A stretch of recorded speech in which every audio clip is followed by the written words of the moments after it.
he never expected a short trail to turn into the kind of night he still can't explain.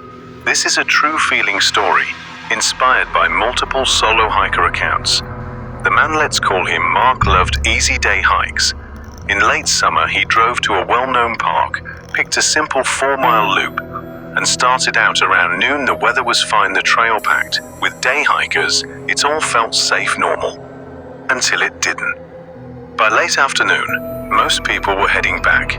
Mark took a short spur trail that promised a quiet overlook. He stayed longer than planned, taking photos, and lost track of time. When he turned to head back, the sun was lower, and the trail markers looked different. He shrugged it off. Maybe he had missed a turn, but the path narrowed, the trees thicker, and there were fewer footprints. His phone gave 1 bar, then none. He kept walking. The GPS dot on his phone pinged, then froze. The light faded. He switched on his headlamp. That's when he heard the first sound, a soft rhythmic knocking, not far ahead, like someone tapping a stick on the side of a tree. Mark called out, "Hello." Nothing. He followed the sound to a small clearing and found a tent, not abandoned in the normal way. This tent looked recently used. A pair of muddy boots outside, a half-empty water bottle.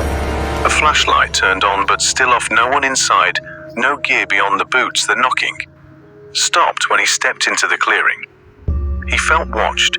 He checked the surrounding trees and saw a series of crude marks carved into bark, scratches that didn't match any animal.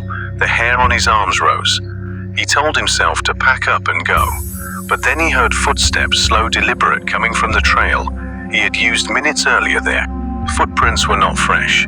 They looked like they had been made hours ago, but there was a second set overlapping, as if someone had walked the same way twice. Mark grabbed the boots, grabbed the bottle, and ran toward where he thought the main trail was. The forest seemed to rearrange itself every time he turned a corner. The trail forked into 2 choices, and both choices looked equally unfamiliar. The knocking started again, now from the direction of his parked car, then a low humming sound. Not animal, not wind under his feet. He tried calling for help.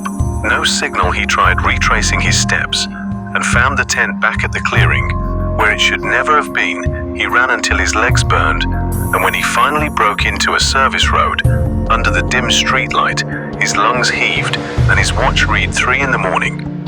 The next day, park rangers checked the clearing. The tent had no record on the trail log, and the boots Mark swore he had seen were nowhere to be found. The scratch marks on the trees were real old scars, but some looked fresh, like something with nails had been dragged down. The park rangers chalked it up to pranksters, to the tricks of light and fear. Mark never returned to that spur trail. He keeps his headlamp on in his closet, still checks his phone before bed, and sometimes in the quiet of the night, he thinks he hears a rhythmic knock far away, like the woods calling. He doesn't know what followed him home that night. Maybe it was fear, maybe something else, but he knows for certain he was not alone. If you like this, subscribe for more Phantom Voyage tales, real feeling stories from the road. Share your own story in the comments, but please don't tell us if you heard knocks after dark.